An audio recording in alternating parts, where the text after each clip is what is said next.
चलो આપણે સાતમું કાવ્ય જોયું હું એવો ગુજરાતી। એના પછીનું આપણે કાવ્ય જોવાનું છે મારા માધવને દીઠો છે ક્યાંય, જેના કવિ છે હરીન્દ્ર દવે અને સાહિત્ય પ્રકાર છે ઉર્મી ગીત।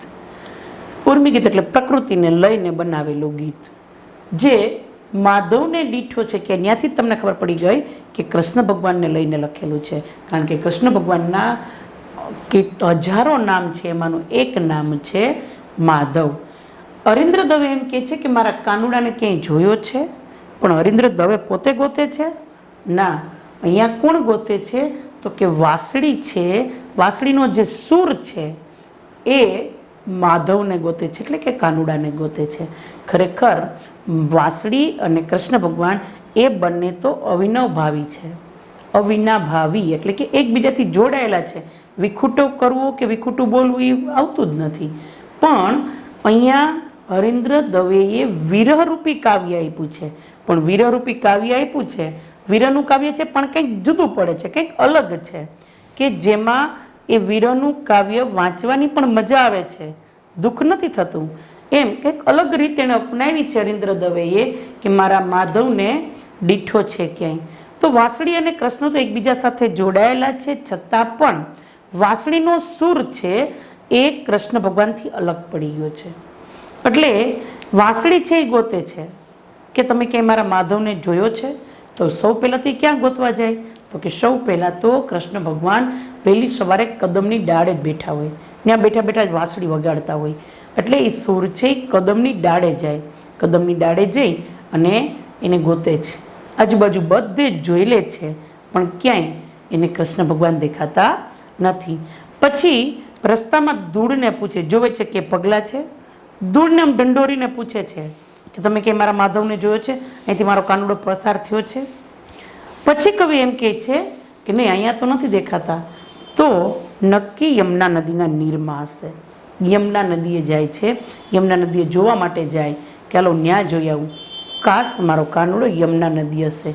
યમુના નદીનું એટલું બધું મહત્ત્વ છે, યમુના એટલે કે જમુના નદી જે મથુરાની અંદર આવેલી છે કે આપણે કોઈ પણ ભાઈ પોતાની બેનને ભાઈબીજના દિવસે જમના પાન કરાવે છે, એટલે ભાઈ આમ ખોબો ભરી અને બેનને નવડાવે છે, તો બેનને નવડાવવાથી ભાઈને કેટલું બધું પુણ્ય મળે છે। ઉપરાંત યમુના નદીની તમે સંધ્યા સમયની આરતી કરો ને તો એવું કહેવાય છે કે જ્યારે યમુના નદીની સંધ્યા સમયની આરતી કરો ત્યારે તમને માધવ કૃષ્ણ ભગવાન અથવા તો યમુનાજી અને કૃષ્ણ ભગવાન બંને સાથે રાસલીલા કરતા હોય ને એવું તમને પાણીની અંદર દેખાય છે। આરતી સમયે એમ તો યમુના નદીનું જળ છે એ સ્થિર જ છે, છતાંય આરતી સમયે સાવ સ્થિર થઈ જાય છે। ઘણા બધા લોકો તો આરતી સમયે મંદિરમાં ન રહેતા નાવમાં બેસીને વચ્ચોવચ્ચ પોતે પણ દીવડા લઈ અને યમુના નદીની આરતી કરતા હોય, ત્યારે જો આપણું મન પવિત્ર હોય, યમુનાજીમાં આપણને શ્રદ્ધા હોય, સાચી શ્રદ્ધા હોય, તો યમુના નદીની અંદર યમુના મહારાણીમાના રાસની રમઝટ બોલાવતી એની રાસલીલા આપણે નદીની અંદર પ્રત્યક્ષ થાય છે। આટલું પવિત્ર જલ છે, એટલે એવું કહેવાય છે, એટલે તો જો યમુના નદીનું જલ આપણે ઘરે લઈ આવીએ ને તો આપણે ડાયરેક્ટ ખોલીએ ને તો એવું કહેવાય છે કે ઉડી જાય, અદૃશ્ય થઈ જાય છે। એને ખોલવા માટે મહારાજશ્રી પાસે જવું પડે અથવા તો એના માટે સત્સંગ કરવો પડે તો જ એ જલ છે એ ટકે છે, અને એમને આપણે ખોલી શકતા નથી। આવું મહત્ત્વ છે, એટલા માટે જ માણસ જ્યારે મૃત્યુ પામે ને ત્યારે સૌ પહેલાં એને જમનાજીનું પાણી દેવામાં આવે છે કે એના મુખની અંદર જમનાજીનું જલ દઈએ। આમ તો તમે ત્યાં જાઓ તો મથુરાની અંદર એમાંય આપણા જે બેઠકજી છે ત્યાં જાઓ તો મથુરાના લોકોએ એટલું બધું ગંદી કરી નાખી છે આપણે યમુના નદીને, આપણે જ્યાં બેઠક છે ત્યાં જ, કારણ કે બધાએ ગટરોનું પાણી છે ને યમુના નદીમાં જ ઠેલવું છે। તો આરતી સમયે ત્યાંના પૂજારી, ત્યાંના ભક્તો એ યમુના નદીને ધોવે છે, જે ગયા હોય એને ખબર હોય કે યમુના નદીને ધોવામાં આવે કઈ રીતે, તો કે પાણીની લાઈન લઈ અને યમુના નદીને કેવી સરસ ચોખ્ખી કરે, પાણીથી ધોવે એટલે ઉપરનું બધો જ ડોર છે એ દૂર જતો રહે, નદી આખી ચોખ્ખી થઈ જાય। પછી નાવિકો છે ને બેઠા જ હોય આરતીના સમયે, જે કોઈને નાવમાં બેસી અને અંદર આરતી કરી લગભગ બધા જ નાવિકો ગોઠવાઈ જાય અને બધા વધારે પડતા વ્યક્તિ નાવમાં બેસીને જ યમુના નદીની આરતી કરે છે, અને એ સમયે યમુના નદીમાં યમુનાજી છે એને હાજરો હાજર ત્યાં દેખાય છે। આટલું મહત્ત્વ છે, એટલે કહે છે કે હાલને યમુના નદીને જઈને પૂછું કે અહીંયા મારો કાનુડો મારો માધવ આવ્યો નથી ને, ત્યાં નાહવા માટે તો નથી ગયો ને, પણ તેને ત્યાં પણ મળતા નથી. પછી એણે પવનની લેરખીને પૂછ્યું કે તમને ક્યાંય કાનુડાના દર્શન થયા છે, તમે ક્યાંય કાનુડાને જોયો છે? એ પણ ના પાડે છે. એટલે વાંસળીનો સૂર છે ને એ બહાવરો બની ગયો, ગાંડું બની ગયો. હવે ક્યાં હશે? ધીમે ધીમે ધીમે કરતાં સાંજ થવા આવી છે. એ સાંજમાંથી રાત થવા આવી પણ કાનુડાના ક્યાંય દર્શન ન થયા. પછી કવિ વિચારે, કવિ એવું સરસ એવી પંક્તિ મૂકે છે કે કવિએ બધી જગ્યાએ જોયું, કદમની ડાળે જોયું, માર્ગની ધૂળને પૂછી લીધું, યમુના નદીને પૂછી લીધું, વહેતી એવી પવનની લેરખીને પૂછી લીધું, પણ ક્યાંય કાનુડો ન મળ્યો. પછી એમ કહે છે કે કાના તું મને મળી જા, હું તારા મોર પીછને સાચવીને રાખીશ, એના સુવાળા રંગને હું સાચવીને રાખીશ, પણ તું મને ક્યાંય મળ. પણ મળતા નથી એટલે ગભરાઈ જાય છે. એમ કહે છે કે હવે તો મળ, હવે તો ઝાકળ પડવા માંડી છે રાત્રિની, જેને કારણે રાતરાણી પણ એકદમ ખીલી ગઈ છે. તો કવિ રાતરાણી દ્વારા પૂછાવે છે, રાતરાણીના ફૂલને પૂછે છે તમે ક્યાંય મારા માધવને અહીંયા જોયો છે? પણ ક્યાંય કોઈ હા પાડતું નથી.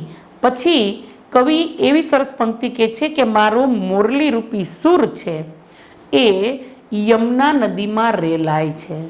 જ્યારે એ સૂર ક્યાં આંટા મારે? તો કે વાંસળીનો સૂર છે એ યમુના નદીના ફરતે જ આંટા મારે છે, જેને કારણે નક્કી એને ખબર પડી જાય છે કે નક્કી કૃષ્ણ ભગવાન છે, મારો માધવ છે, એ યમુના નદીના અંદર નીચે પાતાળમાં બિરાજમાન હોય ને તો જ વાંસળીનો સૂર છે ને અહીંયા આજુબાજુ આંટા મારતો હોય છે. એટલે કે મારો મનરૂપી મયંક છે, મયંક એટલે ચંદ્ર, એમાં દેખાય છે. એટલે નક્કી યમુના નદીનું પાણી એટલું તેજવાળું દેખાવા માંડ્યું. નક્કી કૃષ્ણ ભગવાન છે, મારો માધવ છે, યમુના નદીની અંદર બિરાજમાન છે. એવું કવિ હરીન્દ્ર દવે આપણને આ કાવ્ય પૂરું કરતા, માનો કે કાવ્ય શરૂઆત થાય છે ત્યારે આપણે બધે વિરહ બતાવે છે કે ગોતે છે કે માધવ મળશે કે નહીં, મળશે કે નહીં. આટલા બધાને પૂછ્યું પણ કોઈએ જવાબ ન આપ્યો તો કૃષ્ણ ભગવાન ક્યાં હશે? પણ કવિએ કાવ્યની છેલ્લી લીટીની અંદર કાવ્યનો આત્મસંતોષ આપ્યો. એટલે કે માધવ ક્યાં છે, કાનુડો ક્યાં છે તે આપણને છેલ્લી લીટીની અંદર બતાવી દીધું છે.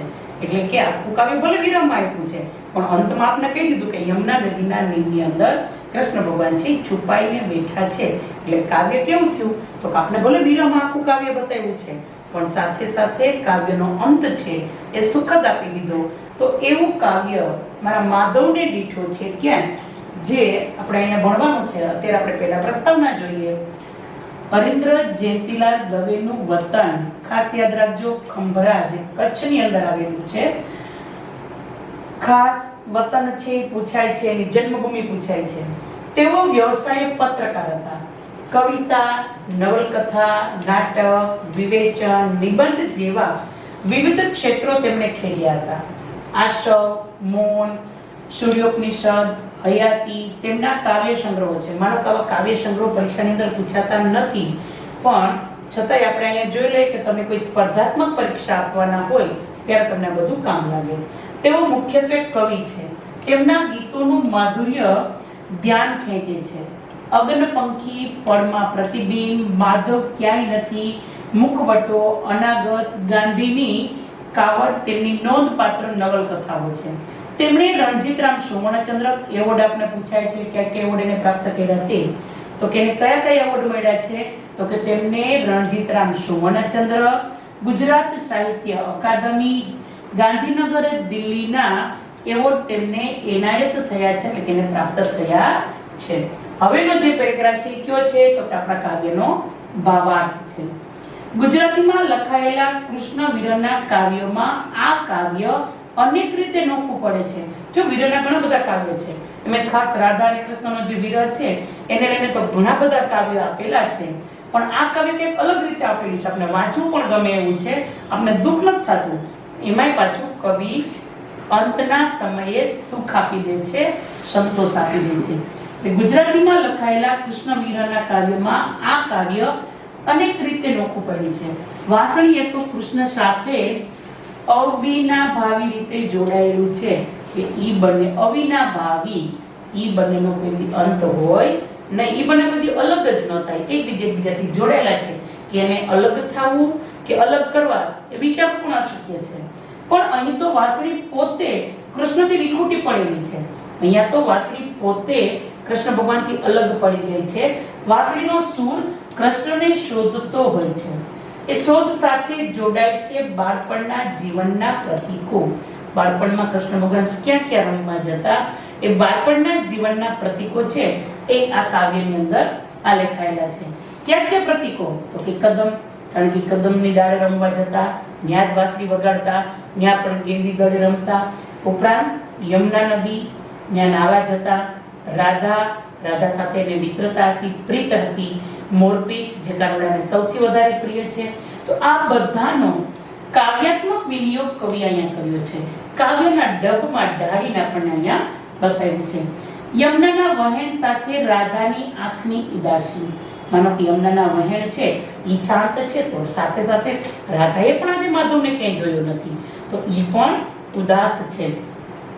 ચાંદની સાથે રાતરાણી, જેમ અંધારું થઈ ગયું તો રાતરાણી ખીલી ગઈ છે, છતાંય એને કૃષ્ણ ભગવાનને ગોતે છે.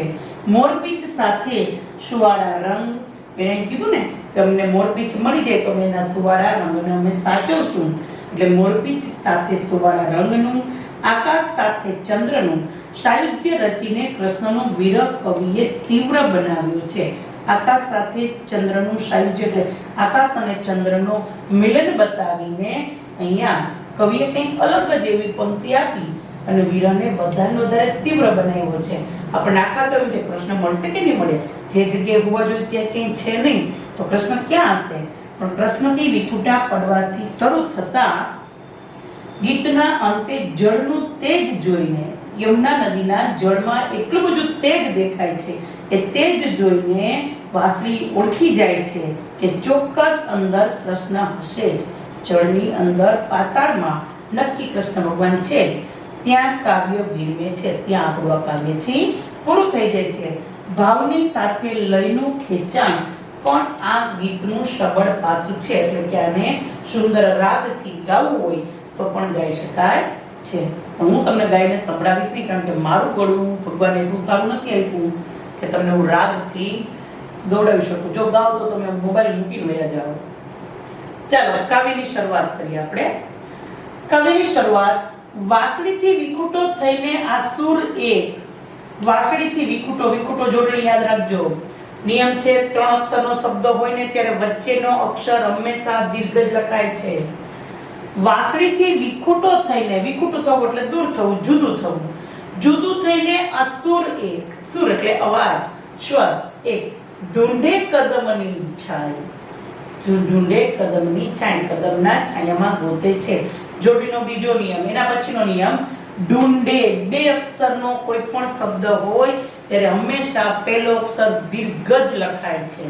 ગમે તે 2 અક્ષરનો શબ્દ હોય ત્યારે પહેલો, માનો કે દૂધ લખવું છે દીર્ઘ, ફૂલ લખવું છે દીર્ઘ, મૂર્તિ લખવું તો હું દીર્ઘ. 2 અક્ષરના શબ્દમાં પહેલો અક્ષર હંમેશા માટે દીર્ઘ લખાય છે. એટલે ઢૂંઢે કદમની છાય, જો એ પૂછે પણ 2 અક્ષરનો શબ્દ છે, ધૂળ પણ 2 અક્ષરનો શબ્દ છે દીર્ઘ.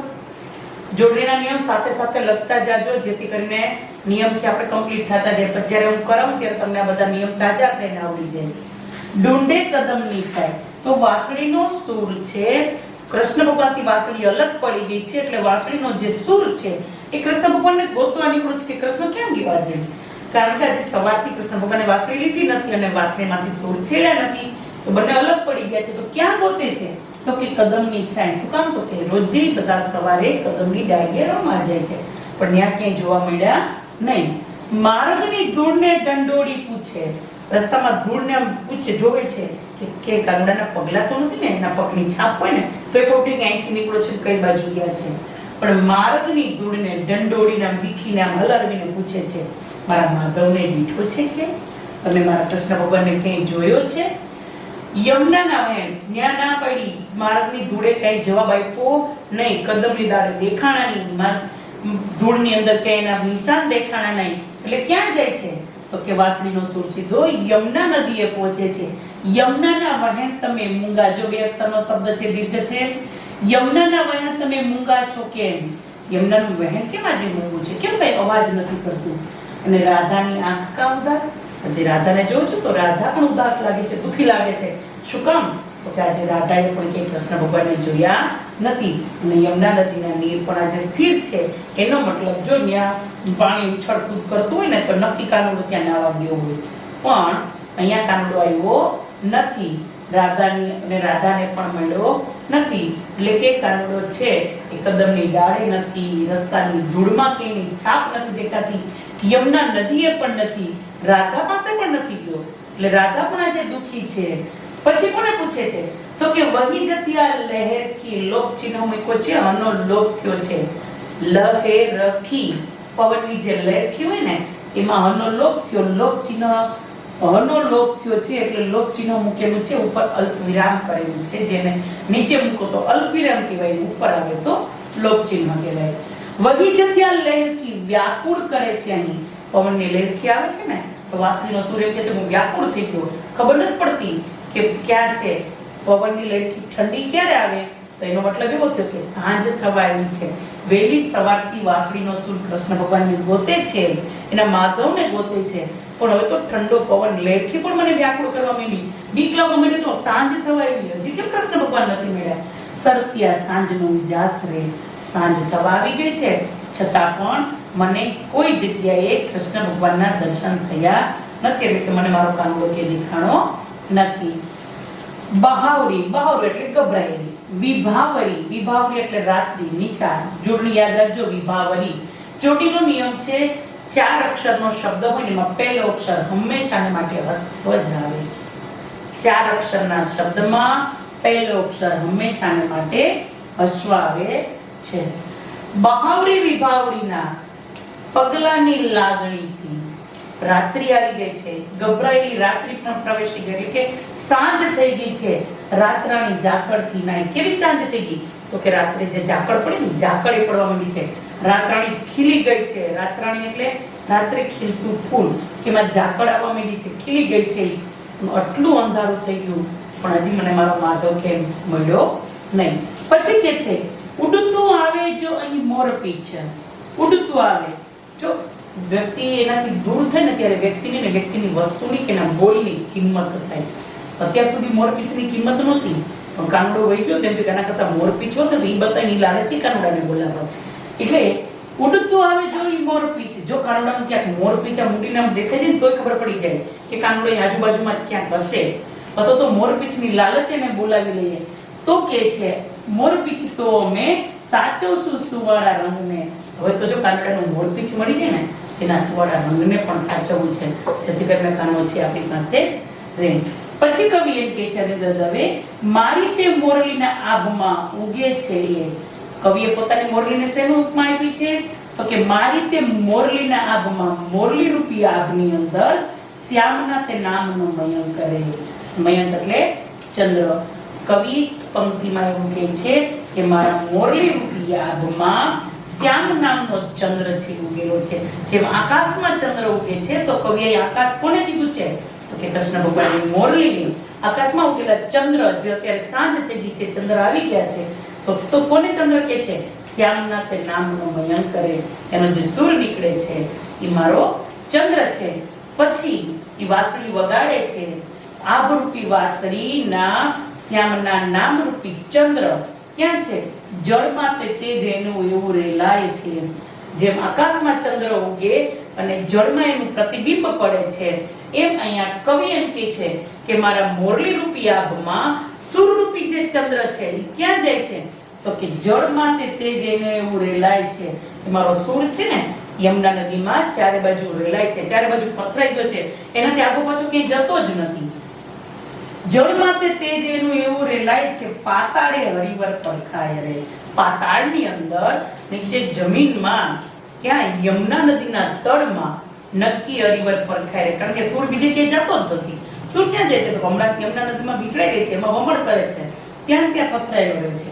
એટલે નક્કી પાતાળની અંદર મારો હરિવર પરખાય રે, કે મારો માધવ મને જોવા મળે છે. કાવ્ય કેમાંથી લેવામાં આવ્યું છે? કાવ્યની મૂળ કૃતિ કઈ છે? તો કે વરસાદની મોસમ છે, એમાંથી મારા માધવને દીઠો છે કાવ્ય લેવામાં આવ્યું છે. એટલે કવિ એમ કહે છે, કવિએ કાવ્ય વિરમ આપી છેલ્લે શું કહી દીધું? પાતાળે હરિવર પર ખાય.